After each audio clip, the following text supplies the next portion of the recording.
Now we are going to start with embryogenesis. बहुत ध्यान से इस पूरे प्रोसेस को समझना। हर डायग्राम के बाद जो सेकंड डायग्राम बनेगा वो कैसे बना, कौन कौन सी लेबलिंग है, किस सेल को हम क्या नाम दे रहे हैं। थोड़ा सा कॉम्प्लिकेटेड हो सकता है बट ट्राई करेंगे इसे हम कॉम्प्लिकेटेड ना करें। अपने माइंड में सीड को रखना, डाइकोट सीड को रखना। हो सके तो किसी मटर के दाने, चने के दाने को, अपने बीन को अपने पास रख लेना और चेक करते रहना कि भाई ये सारी बातें दिख रही है नहीं दिख रही। और जर्मिनेटेड सीड आपको मिल जाए तो और ही अच्छी बात है। आप उसके अंदर रेडिकल, पल्मून, एम्ब्रियोनिक एक्सेस, कोटिलिडोन सबको देख सकते हैं।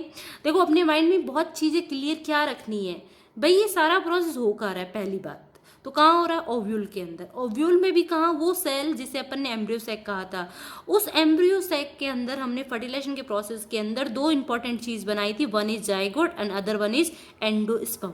अब हमने एंडोस्पर्म को भी पढ़ाई है कि हमने कहा था कि एंडोस्पर्म न्यूट्रिशन देने का काम करता है और इसका डेवलपमेंट इस टाइप का है। अब एंडोस्पर्म ऐसा भी हो सकता है कि जाइगोट के प्रोसेस के डेवलपमेंट के प्रोसेस के दौरान पूरा हमारा यूज हो जाए या कुछ हमारा बच जाए, रिमेन बच जाए। उस बेस पर हम सीड को भी डिफरेंट टाइप से पढ़ते हैं बट वो एक अलग पॉइंट चला जाता है। अभी हमारा पूरा फोकस होना चाहिए कि भाई ये रेडिकल, पल्मून, कोटिनिडोन ये सब बनते कैसे, कौन सी सेल्स इनको बनाती है और किस तरह से एक सेल से इतनी मल्टी सेलुलर कंडीशन बन जाती है। देखो स्टार्टिंग करनी आपको, हम क्या पढ़ रहे हैं? एम्ब्रियो का डेवलपमेंट। तो एम्ब्रियो के डेवलपमेंट में शुरुआत या अपन इसका स्टार्टिंग जो पॉइंट मानेंगे वो क्या होगा? जाइगोट। कैसे बना? कैसे बना? मेल गैमिट का फ्यूजन करवाया एग सेल से तो कंडीशन बनी 2n वाली, और 2n वाली कंडीशन को हमने क्या बोला है? जाइगोट युग्मनज। अब देखो, अब जाइगोट बन रहा है, साथ साथ एंडोस्पर्म भी बन रहा है। अब एंडोस्पर्म क्या है? एक वो सेल है जो न्यूट्रिशन देने का काम कर, मतलब उसके अंदर फूड का स्टोरेज होता है जो एम्ब्रियो के डेवलपमेंट के दौरान उसको न्यूट्रिशन देने का काम करता है।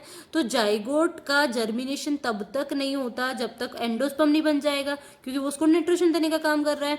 जैसे ही एंडोस्पर्म बन जाएगा तो जाइगोट उसे न्यूट्रिशन लेना स्टार्ट कर देगा तो उसका भी डिवीजन होना स्टार्ट हो जाएगा। जब तक स्टार्ट नहीं होता प्रोसेस जाइगोट के डिवीजन का तब तक ये रेस्टिंग फेज में होता है। जैसे इसको न्यूट्रिशन मिलना स्टार्ट हो जाता है ये अपना डिवीजन करना स्टार्ट कर देता है। जाइगोट को ऐसी कंडीशन में हम ऊस्पोर भी कहते हैं। तो ये एक न्यूक्लियस है, ये एक प्रॉपर सेल है, साइटोप्लाज्म है, 2n कंडीशन की। अब स्टार्टिंग कर रहे हैं यहां से, ध्यान से सुनना। पहला आप इस जाइगोट के अंदर डिवीजन करोगे, ट्रांसफर डिवीजन, अनुप्रस्थ विभाजन या हॉरिजॉन्टल डिवीजन, मतलब एक सेल को डिवाइड करोगे। अब यहाँ पर एक छोटा सा कॉन्सेप्ट ध्यान रखना भाई, ये जाइगोट कहाँ है? कहाँ है? हमारे ओव्यूल के अंदर है। और ओव्यूल के दो साइड अपन पढ़ते हैं, एक साइड चैलेजा और एक साइड माइक्रोपाइल। अब हमें क्या ध्यान में रखना है कि जब हम इस जाइगोट का सेल डिवीजन करते हैं, दो सेल्स बनती है, मतलब ये एक टाइप का क्लीवेज है क्योंकि हमें सेपरेटली दो सेल्स नहीं मिलती है। उसी जाइगोट को हम दो पार्ट में डिवाइड कर देते हैं, एक साइज सेल का साइज छोटा हो जाता है, एक बड़ा हो जाता है। अब आपको क्या ध्यान में रखना है? जो चैलेजा की तरफ सेल बनेगी ना डिवाइड होने के बाद, उसे अपन बोलेंगे एपिकल सेल, शीर्षत कोशिका। और जो माइक्रोपाइल की तरफ बनेगी उसे अपन बोलेंगे बेसल सेल या फिर आधारी कोशिका। अब देखो एक इंपॉर्टेंट बात यहाँ समझना, जब हमने मेगा स्पोर्स बनाए थे तो हमने 4 बनाए थे, 3 डीजनरेट कर दिए थे, एक हमारा बच गया था। उस एक जो बचा था उसी को हमने एम्ब्रियो सैक कहा था। उस एम्ब्रियो सैक के अंदर हमने एक सेल्स पढ़ी थी एंटीपोडल और एग एपरेटस। तो एंटीपोडल कहाँ थी? चैलेजा की तरफ। और जो हमारे माइक्रोपाइल की तरफ क्या थी? एग एपरेटस और हमारा सिनर्जिड सेल्स। देखो सिनर्जिड सेल्स, हमारी एंटीबॉडल, ये सारी डीजनरेट हो जाती है, बचती हमारी सिर्फ एंडोस्पर्म है और हमारा जाइगोट बचता है जो फ्यूजन के बाद बनता है। तो इस जाइगोट का जो डेवलपमेंट है उसमें आपको क्या ध्यान में रखनी है? जब जाइगोट का फर्स्ट डिवीजन होता है ट्रांसफर, तो उसमें दो सेल बनती, एक छोटी एक बड़ी। जो चैलेजा की तरफ बनती है उसे एपिकल सेल कहते हैं, और जो हमारी माइक्रोपाइल की तरफ बनती है उसे अपन क्या बोलते हैं? बेसल सेल बोलते हैं। पहला पॉइंट समझ आ गया। अब आपको क्या करना है? अब क्या होता है, जो एपिकल वाली जो सेल है ना वो अब करती है लॉन्गिट्यूडनल डिवीजन, मतलब पहले डिवीजन ऐसा हुआ था, अब डिवीजन ऐसे करना है। तो जैसे ही एपिकल वाली हमारी क्या करती है? अनुदैर्ध्य लॉन्गिट्यूडनल डिवीजन करती है, दो सेल बन जाती है। उसी दौरान बेसल वाली एक ट्रांसफर डिवीजन कर देती है। तो ट्रांसफर का मतलब इस तरह से और हमारा लॉन्गिट्यूड मतलब इस तरीके से। इस कंडीशन को अपन बोलते हैं टी शेप, मतलब ऐसे अपन बोलते हैं कि ये शेप आ गई, इसने ऐसे डिवीजन किया ना और इसने ऐसे डिवीजन किया, तो अपन कहते हैं टी शेप वाली हमारी क्या बन गया, ऊसपोर या जाइगोट बन गया। तो क्या हुआ, एपिकल वाली जो साइज में छोटी थी और बेसल वाली जो साइज में बड़ी थी, बेसल वाली ने तो अगेन कौन सा डिवीजन पकड़ना पसंद करा, ट्रांसफर, जिससे एक सेल से दो सेल बन गई। लेकिन हमारी एपिकल ने कौन सा डिवीजन किया, लॉन्गिट्यूडनल या फिर अनुदैर्ध्य। अब इंपॉर्टेंट बात, बेसल सेल बार बार ट्रांसफर डिवीजन ही करती रहती है, 6, 8, 10 ऐसे इसकी सेल्स बनती जाएगी। बेसल्स वाली लॉन्गिट्यूडनल नहीं करती हैं, बेसल वाली आधारी कोशिकाओं कौन सा डिवीजन करना पसंद करती हैं, ट्रांसफर डिवीजन अनुप्रस्थ। तो आप देख सकते हैं यहाँ पर मैंने बहुत सारी सेल्स बना दी। तो ये बहुत सारी जो सेल्स बनाई है ये हमने माइक्रोपाइल की तरफ बनाई है। तो बहुत सारी सेल जो आपको एक अपन कह सकते हैं एक लंबी स्ट्रक्चर लेडर लाइक नजर आ रही है, इस स्ट्रक्चर को हम एक नाम दे देते हैं सस्पेंसर। तो सस्पेंसर जो है उसे हमने किसे बोला है, जो बेसल सेल जो हमने बनाई थी ना उसमें बार बार ट्रांसफर डिवीजन करने से बहुत सारी सेल्स बन जाती है। हिंदी में उसे निलंबक कहते हैं और इंग्लिश में सस्पेंसर कहते हैं। और अब क्या होगा, तो आपको कहानी क्या समझनी है कि बेसल सेल में तो बार बार ट्रांसफर डिवीजन होकर बहुत सारी सेल्स बन जाएंगी और उन सेल्स को कलेक्टिवली हमने एक नाम दिया सस्पेंसर। और अब इंपॉर्टेंट बात, सस्पेंसर में जो सबसे लास्ट में सेल रहेगी ना पूरी, जो बिल्कुल एग्जैक्ट माइक्रोपाइल की तरफ होगी, वो साइज में थोड़ी फूली हुई होगी, मतलब अलग से दिखेगी, उसे होस्टोरियल सेल या चुष्कांक कोशिका कहेंगे। किसे कहेंगे, जो सस्पेंसर की जो सबसे लास्ट या फर्स्ट सेल बोल सकते हैं जो माइक्रोपाइल की तरफ होती है, वो साइज में थोड़ी बड़ी और स्वेल लाइक फुली हुई होती है, उसे अपन होस्टोरियल या चुष्कांक बोलते हैं। ठीक है, ये मतलब अपन कह सकते हैं सस्पेंसर। इन सब का काम क्या होता है, सक करने का और पुश करने का, एम्ब्रियो को पुश करने का एंडोस्पर्म की तरफ, ताकि उससे क्या मिल सके, न्यूट्रिशन मिल सके। अब देखो क्यों ऐसा मैं कह रही हूँ, क्योंकि देखो एपिकल जो हमारा जो जाइगोट बनेगा और जाइगोट के जो न्यूट्रिशन देने का काम करेगा, जो एम्ब्रियो को डेवलपमेंट देने का काम करेगा, तो सस्पेंसर वगैरह अपन क्या कहते हैं एंडोस्पर्म की तरफ इसको मूव करने में हेल्प करता है ताकि उसको ज़्यादा से ज़्यादा न्यूट्रिशन मिल जाए। तो एपिकल सेल का क्या होता है, तो एपिकल सेल की स्टोरी सुनते हैं। अब एपिकल सेल में क्या होगा, पहला तो डिवीजन अपने कौन सा करवाया था, लॉन्गिट्यूडनल, अब हो जाएगा ट्रांसफर। जैसे इसके अंदर ट्रांसफर डिवीजन होगा ना तो कंडीशन आ जाएगी, मतलब अब हमारे पास कंडीशन आ गई 4 सेल्स वाली। इस 4 सेल्स वाली कंडीशन को अपन बोलते हैं क्वाड्रेंट, मतलब उससे पहले वाली कंडीशन को आप प्रोकैम्बियम एम्ब्रियो बोल सकते हो, मतलब एम्ब्रियो का प्रिमिटिव फॉर्म बनना स्टार्ट हो गई। अब जैसे 4 सेल्स बन जाती है इस कंडीशन को बोलते हैं क्वाड्रेंट। फिर क्वाड्रेंट के अंदर फिर अपन बात करते हैं ये वाली, फिर ट्रांसफर डिवीजन कर 8 न्यूक्लियस बना लेती है और 8 न्यूक्लियस बनाने के साथ साथ ये अपन कह सकते हैं 2 टायर बन जाते हैं, मतलब 8 कोशिकाओं का एक समूह अंदर की तरफ और 8 कोशिकाओं का समूह एक अंदर की तरफ। ट्रांसफर डिवीजन करने के बाद ये अपन कह सकते हैं इस क्वाड्रेंट से ऑक्टेंट कंडीशन आ गई, मतलब 4 से 8 कोशिकाएं बन गई और 8 सेल्स बनने के साथ साथ उसके अंदर अपन कह सकते हैं एक और अपन कह सकते हैं डिवीजन हुआ हमारा पेरिक्लिनल, जिससे अपन कह सकते हैं कि हमारे 2 टायर बन गए 8 सेल वाले। इस कंडीशन को मैंने बोल दिया ऑक्टेंट, मतलब क्वाड्रेंट से कौन सी 8 कोशिका अवस्था आ गई जिससे अपन बोल दिया ऑक्टेंट।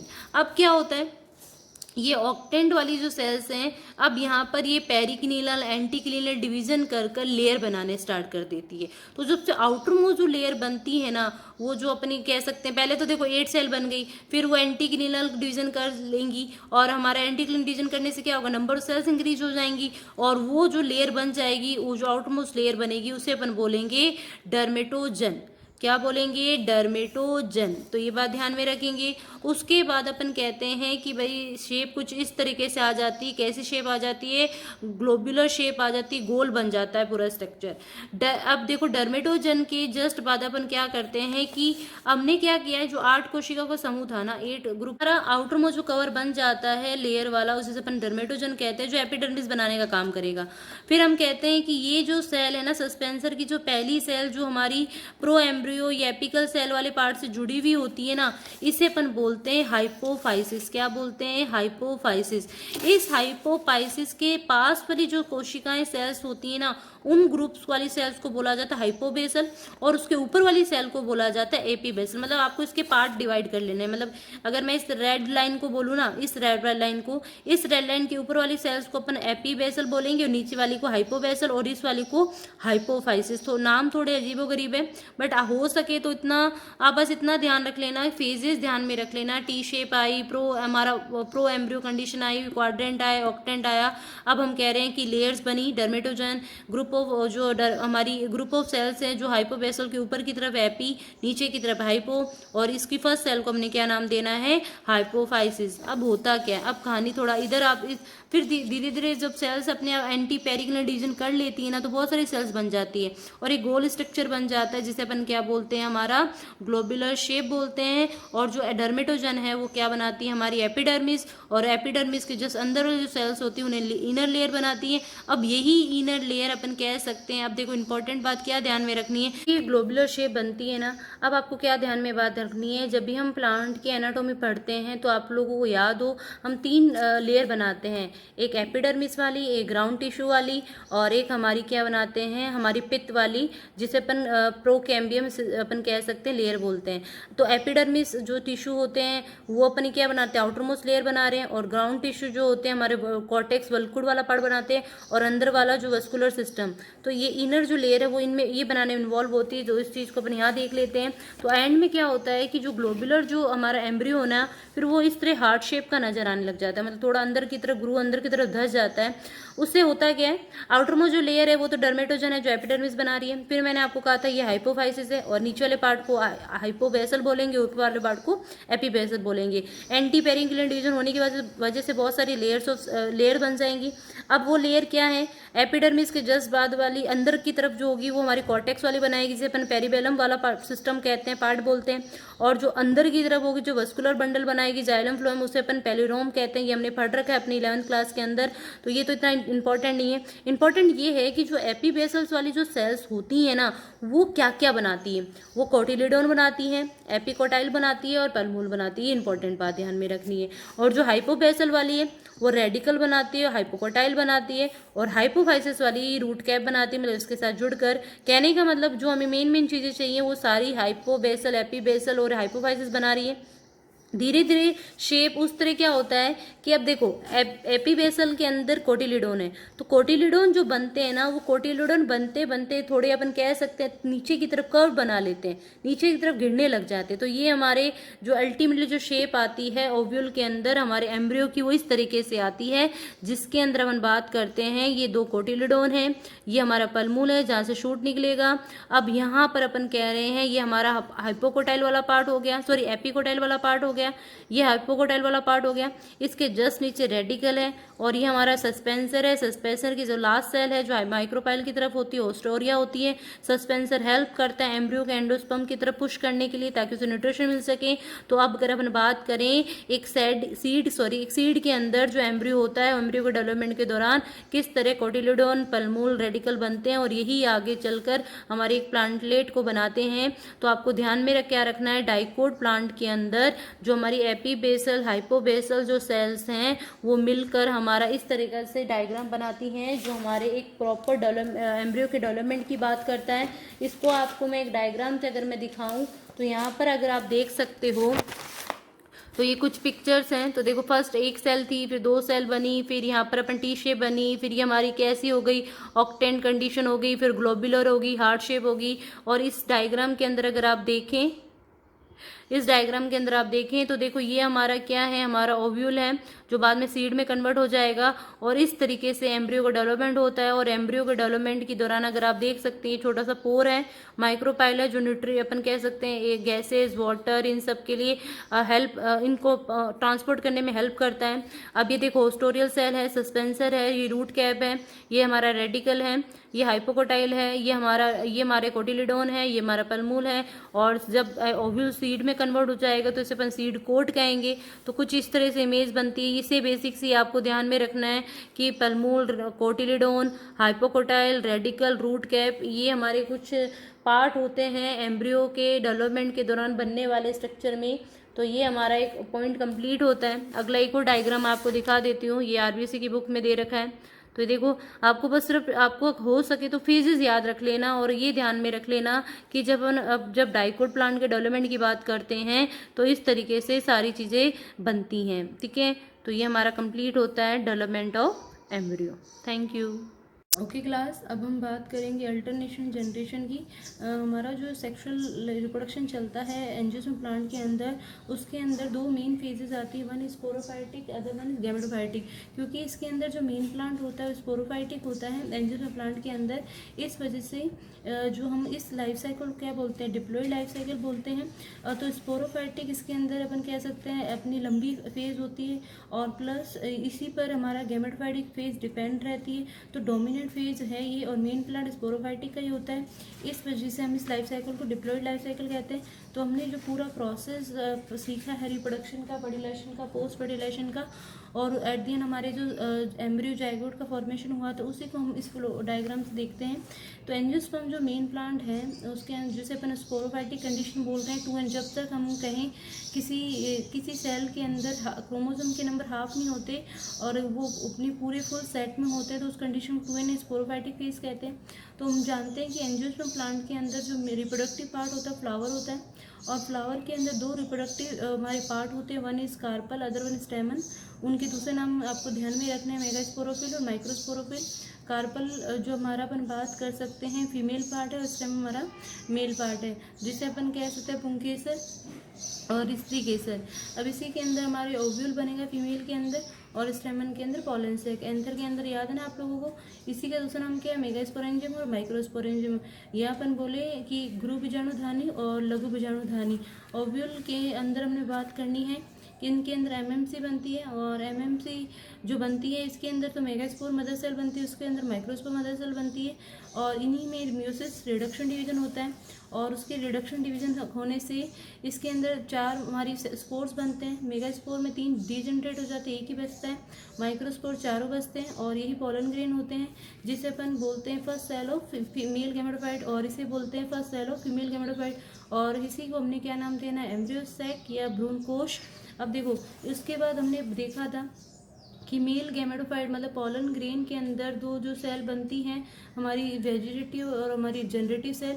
तो जनरेटिव सेल से 2 मेल गैमेट्स बनते हैं, और फीमेल की अगर बात करें तो फीमेल गैमेटोफाइट या एम्ब्रियो सैक के अंदर हमने पढ़ना है 2 चीज़ें बनती हैं। एक तो हमारे एग सेल बनती है, वैसे तो अपन वो 7 सेल और सेल्स और 8 न्यूक्लियोटाइड कंडीशन पढ़ते हैं, लेकिन अभी हमारा मेन टारगेट गैमेट्स को लेकर ही। तो सेकेंडरी न्यूक्लियस सेंटर सेल में बनता है, और हमारे माइक्रोपैल की तरफ जो एग एपरेटस होते हैं, सिनर्जिड सेल्स और एग सेल मिलकर एग एपरेटस बनाते हैं, तो उसी को अपने एग बोला है। तो एग और मेल गैमेट्स दोनों मिल गए, बन गए। अब ये देखो, रिडक्शन के बाद जितना भी हमारा सेल बना है वो सारा एन कंडीशन में है, मतलब इस फेज को हम क्या बोलेंगे, गैमेटोफाइटिक फेज बोलेंगे, क्योंकि मेगास्पोर भी एन होते हैं, फीमेल गैमेटोफाइट भी एन होते हैं, एग सेल भी एन है, मेल गैमेट्स भी एन है। तो ये पूरी जो फेज है ये हमारी गैमेटोफाइट है। उसके बाद देखो क्या होना है, फर्टिलाइजेशन सिनगेमी। तो 2 मेल गैमेट्स में से एक मेल गैमेट तो हमारे एग सेल के साथ फ्यूज हो जाता है, और उस प्रोसेस को अपन सिनगेमी फर्टिलाइजेशन कह रहे हैं। और दूसरा जो मेल गैमेट है वो सेकेंडरी न्यूक्लियस के साथ फ्यूज होकर ट्रिपल फ्यूजन जिसे अपन कहते हैं, और उसे हमारा क्या बनाता है, एंडोस्पर्म। तो ये एंडोस्पर्म आप देख सकते हैं जो कौन सी कंडीशन में होता है, हमारा 3n कंडीशन में, जो न्यूट्रिशन है किसका, डेवलपमेंट जो जर्मिनेट एम्ब्रियो का।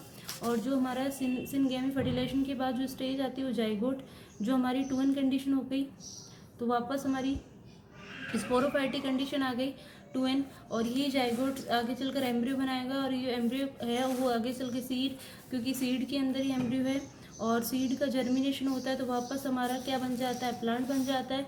तो ये पूरा एक लाइफ साइकिल चलता है। इस पूरे फ्लो चार्ट के अंदर हम देखें तो हमारी ये पूरी फेज मदर एमएमसी तक पूरी फेज कैसी, स्पोरोफाइटिक जो मेन है, डोमिनेंट है, और उस पर कौन डिपेंड है, गैमेटोफाइटिक युग्मोत्मिक फेज। एन कंडीशन कौन सी, रिडक्शन के बाद और फ्यूजन से पहले वाली जो फेज है, ये पूरी फेज हम किस कंडीशन में रखते हैं, हमारी गैमेटोफाइटिक कंडीशन में। और वापस हम देखते हैं कि गैमेटोफाइटिक से वापस फ्यूजन के बाद वापस हमारी 2n कंडीशन आ जाती है, स्पोरोफाइटिक। इसी तरह ये सेक्सुअल रिप्रोडक्शन के अंदर सेक्सुअल लाइफ साइकिल चलता है, जिसके अंदर स्पोरोफाइटिक और गैमेटोफाइटिक फेजेस एक के बाद आती रहती है। इस कंडीशन को अपन कह सकते हैं 2n फिर वापस एन, वापस टू एन, क्योंकि टू एन जो है वो डोमिनेट फेज होने की वजह से हम इस एंजियोस्पर्म के लाइफ साइकिल को डिप्लॉयड लाइफ साइकिल कहते हैं। तो ये हमारा पूरा जो हमने चैप्टर डिस्कस किया उसका एक पूरा एक समरी मान लीजिए। अगर आपको ये पूरा समझ आ जाएगा तो अपने आप बहुत अच्छे से इस पूरे प्रोसेस को कभी कंफ्यूज नहीं होंगे।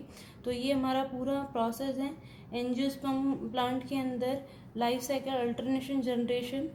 तो यहाँ पर आप देख सकते हैं कैसे हमने पूरा इतना लेंथी वे में पूरा प्रोसेस पढ़ा है और एज ए समरी एक डायग्राम से हमने इसको यहाँ पर सम अप किया है। तो ये अल्टरनेशन जनरेशन हमारा टॉपिक कंप्लीट होता है।